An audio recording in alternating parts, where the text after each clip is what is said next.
I never expected 7 simple words to make every wall around my heart collapse. You do not have to hide from me anymore. The moment Noah Brooks quietly spoke those words across the small table during our second date, I forgot how to breathe.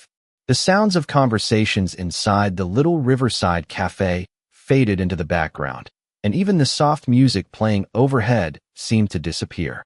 I had spent years convincing myself that I was impossible to understand, impossible to trust, and probably impossible to love. Yet somehow the captain of the university rowing team looked at me with calm certainty, as if he had already seen every fear I had tried so hard to bury. My eyes filled with tears before I even realized what was happening. I turned toward the large window beside our table, pretending to admire the evening lights reflecting across the river, hoping he would not notice. Of course he noticed. Noah did not reach across the table. He did not interrupt the silence. He did not rush to comfort me with empty words. He simply waited, giving me something almost no one had ever given me before: time. Looking back now, I realized that everything changed during those quiet minutes.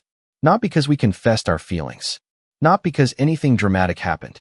Everything changed because someone finally made me feel safe enough to stop pretending. But to understand why those 7 words carried so much weight, you have to understand who I was before that evening. My name is Ethan Miller, and for most of my life I believed that keeping people at a comfortable distance was the safest way to survive. I was the student who always chose the corner table in the library, the one who preferred books over parties and quiet mornings over crowded weekends. Most classmates described me as polite, dependable, and reserved. They never realized those qualities were carefully built walls rather than personality traits. Every smile I offered had been measured. Every conversation ended before anyone could ask questions that felt too personal. It was easier that way. College became my opportunity to start over without carrying the expectations of people who thought they already knew me. During my sophomore year, however, one person refused to fit inside the assumptions I created. Noah Brooks was impossible to ignore. As captain of the rowing team, he was well known across campus, but not because he chased attention. People respected him because he remembered names, volunteered whenever someone needed help, and somehow made every conversation feel genuine. I assumed that kindness was simply part of his personality, something he offered everyone equally. That made it easier for me to believe none of it meant anything special. Then one afternoon, after we both finished volunteering at the campus food pantry, he asked if I wanted to get coffee sometime. I almost said no. Accepting invitations meant risking disappointment, and disappointment was something I had learned to avoid. Yet something in the way he asked felt different. There was no pressure, no performance, and no expectation. Just quiet sincerity. Against every instinct telling me to walk away, I agreed. I had absolutely no idea that saying yes to one simple cup of coffee would begin the journey that eventually led to the second date, where a single sentence shattered every defense I had spent years carefully building around my heart. People often assume that trust disappears all at once after something painful happens, but that was never true for me. Trust faded quietly, one disappointment at a time, until I reached a point where keeping everyone at arm's length felt completely normal.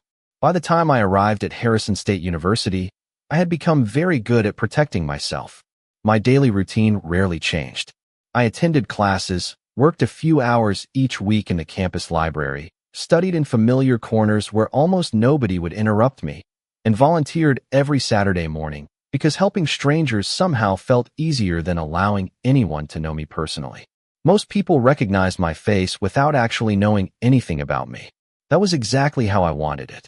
I convinced myself that independence was the same thing as happiness. Then Noah Brooks slowly disrupted every expectation I had created. The first time I noticed him was not at a rowing competition or during a campus event. Instead, I saw him carrying several heavy boxes into the food pantry where I volunteered. He greeted every volunteer by name, even those he had only met once before. When an elderly woman arrived carrying more grocery bags than she could comfortably manage, Noah immediately walked over to help without making a scene or expecting recognition. I watched from across the room, quietly assuming he was simply another outgoing student who enjoyed being admired. Popular people often knew exactly how to appear kind whenever others were watching. I promised myself I would not be fooled so easily. Over the following weeks, however, I kept running into him in unexpected places. Sometimes he was studying in the student union after early morning rowing practice. Sometimes he stopped to hold the library door open while students hurried through with overflowing backpacks. Other times I noticed him staying behind after volunteer events to clean tables long after most people had already left. None of those moments seemed important by themselves, yet together they slowly challenged the version of Noah that existed inside my imagination. One Saturday morning, after we finished organizing canned food donations, I accidentally dropped an entire stack of empty storage bins while trying to carry too many at once. The loud crash echoed through the room, and I immediately felt every pair of eyes turn toward me. Before I could even kneel to gather everything, Noah was already beside me. He did not laugh. He did not tease me. He simply crouched down and began stacking the bins again. "Looks like we both underestimated how many one person can carry," he said with an easy smile. I looked at him in confusion because he had deliberately included himself in the mistake even though he had done nothing wrong. That tiny act quietly protected me from feeling embarrassed in front of everyone else. We talked for only a few minutes afterward, mostly about classes and volunteer schedules, yet the conversation stayed with me much longer than I expected. Over the next month, our greetings became longer, our conversations became easier, and eventually his familiar smile no longer caught me by surprise. Even then, I continued reminding myself not to read too much into simple kindness. I believe Noah treated everyone exactly the same way. I believed I was simply another familiar face among hundreds of students crossing his path every week. Then, on a cool Friday afternoon after we finished another volunteer shift together, he slipped his backpack over one shoulder, looked directly at me, and asked the one question I never expected to hear. "Would you like to get coffee with me tomorrow? Just the two of us?" The next morning arrived with the kind of cool autumn air that made every breath feel fresh, and I almost convinced myself to cancel before I even left my apartment. I stood in front of the mirror longer than I wanted to admit, wondering why a simple coffee felt so much more intimidating than any final exam I had ever taken. Part of me insisted that Noah had invited me because he was naturally friendly. Another part quietly wondered if there was something different about the way he smiled whenever we talked. I pushed that thought away before it could grow into hope. Hope had always been the beginning of disappointment. The coffee shop he chose was a small local place just a few blocks from campus.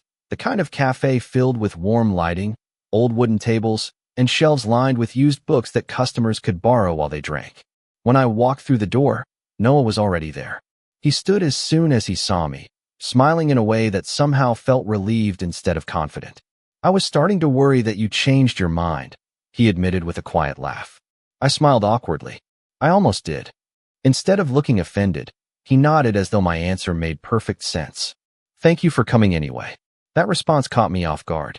Most people would have teased me or tried to lighten the moment with a joke.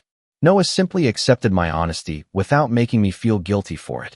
We ordered our drinks and found a table beside the front window where sunlight spilled across the polished floor. At first, the conversation stayed comfortably simple. We talked about our majors, favorite classes, professors who assigned impossible amounts of reading, and the strange weather that could swing from chilly mornings to warm afternoons in the same day. Slowly, without either of us forcing it, the conversation became easier. Noah admitted that balancing engineering classes with rowing practice often left him exhausted. I confessed that I secretly enjoyed reorganizing library shelves because it gave me an excuse to spend extra time surrounded by books. Instead of laughing, he asked what kinds of stories I liked most, and before I realized it, I was enthusiastically recommending novels that had shaped my life. He listened with genuine curiosity, asking thoughtful questions instead of pretending to understand. Hours slipped by much faster than I expected. At one point, I glanced outside and noticed the lunch crowd replacing the quiet morning streets. I could not remember the last time I had spent that much time talking with someone without constantly planning how to end the conversation. When we finally stepped outside, we wandered through a nearby park where orange and golden leaves drifted across the walking paths. There were long stretches of comfortable silence that somehow never felt awkward. As we reached the parking lot, Noah placed his hands inside the pockets of his jacket and looked at me with the same calm expression he had worn all morning. "I had a really good time today," he said. "I would like to see you again if you would like that too." There was no pressure hidden inside his voice, only quiet sincerity. Every instinct told me to protect myself by keeping my answer vague, but another feeling had started growing beneath those familiar defenses. For the first time in years, curiosity was becoming stronger than fear. I nodded before I could overthink it. "Yes," I said softly. "I would like that."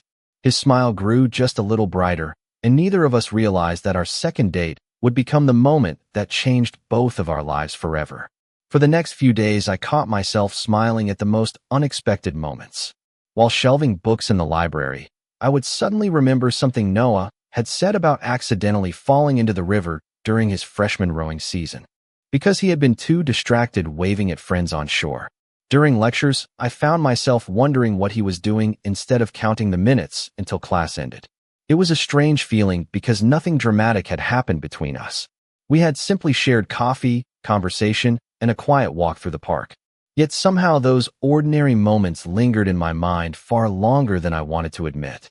When Noah texted to ask if I would like to spend Saturday afternoon with him at the City Art Museum before taking a walk along the river, I stared at the message for nearly 10 minutes before replying. I still worried that agreeing too quickly might reveal how much I had enjoyed our first date. Eventually, I answered with a simple yes, and almost immediately another message appeared thanking me and saying he was looking forward to seeing me again. Saturday arrived with clear blue skies and comfortable weather that made the entire city feel unusually peaceful. We met outside the museum entrance just after noon. Noah was wearing a dark blue sweater instead of the athletic clothes I usually saw him wearing around campus, and somehow that made him seem less like the confident captain everyone admired and more like an ordinary college student enjoying his weekend. He greeted me with the same relaxed smile that had begun to feel surprisingly familiar. Inside the museum, we wandered through galleries filled with colorful paintings, photography exhibits, and modern sculptures that neither of us completely understood. Instead of pretending to know everything, Noah admitted when a piece confused him and laughed whenever his guesses about an artist's meaning turned out to be completely wrong. His honesty made it easy for me to admit that I often invented stories about paintings simply because I liked imagining the lives behind them. Rather than dismissing the idea, he asked me to tell him those stories. For nearly an hour, we stood in front of different paintings while I created imaginary backgrounds for strangers frozen on canvas. Noah listened as though every word mattered. After leaving the museum, we bought hot chocolate from a small stand near the river and continued walking along the paved path where families rode bicycles and children tossed pieces of bread to ducks drifting across the water. The afternoon sunlight reflected gently across the river, and the breeze carried the scent of fallen leaves. We talked about childhood memories, favorite holidays, and places we hoped to visit someday. I noticed that Noah never interrupted when I spoke. He remembered little details from conversations we had weeks earlier, asking whether I had finished the novel I mentioned or whether the library had finally received the rare history book I had been waiting for. Those small questions surprised me because they meant he had actually been listening all along.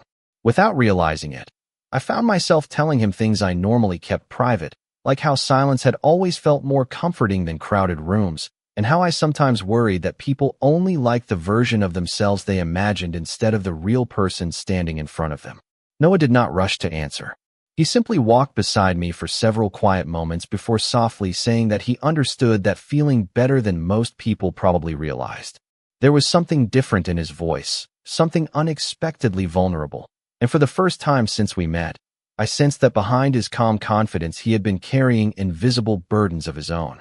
As the sun began to set over the river, Noah and I continued walking without any real destination. For the first time in a long while, I was not thinking about when the conversation would end or searching for the perfect moment to leave. I was simply there, enjoying the quiet comfort of being understood. That feeling was unfamiliar enough that it almost made me nervous. I had spent so much time protecting myself that I had forgotten what it felt like to let someone get closer. Eventually, we stopped at a small bench overlooking the water. Noah sat down beside me, leaving enough space between us to make sure I felt comfortable.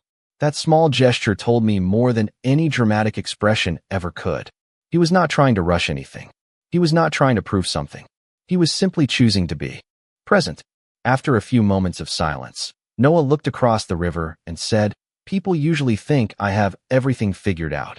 I turned toward him, surprised by the direction of the conversation. "Because you are the captain?" I asked. He smiled slightly. Because everyone sees the version of me that knows what to say and what to do. He paused before continuing. But honestly, I have spent a lot of time wondering if people actually know me or if they only know the person they expect me to be. Hearing those words changed the way I saw him. Until then, I had always assumed Noah's confidence came naturally. I thought someone like him could walk into any room and never question whether he belonged there. But sitting beside him near the quiet river, I realized confidence and certainty were not the same thing. I think I understand that, I said quietly. Noah looked at me. You do? I nodded. People think I am quiet because I do not care about things. They do not realize I am quiet because I care too much. For several seconds, neither of us spoke. It felt like we had both accidentally revealed parts of ourselves that we usually kept hidden. Noah looked down at his hands and laughed softly. That might be the most honest thing anyone has ever said to me. I smiled. That sounds like a strange compliment. It is a good one, he replied. We stayed there until the sky changed from blue to soft shades of orange and pink. Before leaving, Noah asked if he could walk me back toward campus. The path was filled with students heading home, bicycles passing by, and the ordinary sounds of a weekend evening. Yet everything felt different. Maybe because I was beginning to understand that Noah was not simply the popular captain everyone admired. He was someone who also wanted to be seen beyond the role he played every day. When we reached my apartment building, we stopped near the entrance. Usually this would have been the moment when I created a polite excuse and disappeared before things became too personal. Instead, I stayed. Noah smiled and said, I had a really good time today. I looked at him and realized I could say the same thing without feeling embarrassed. Me, too. He hesitated for a moment before adding, I hope we can do this again. I nodded. I would like that. As I watched him walk away, I felt something unfamiliar. It was not certainty. It was not the absence of fear. It was something much smaller and much more important. It was the feeling that maybe, just maybe, I did not have to build every wall before someone had the chance to prove they deserved to stay.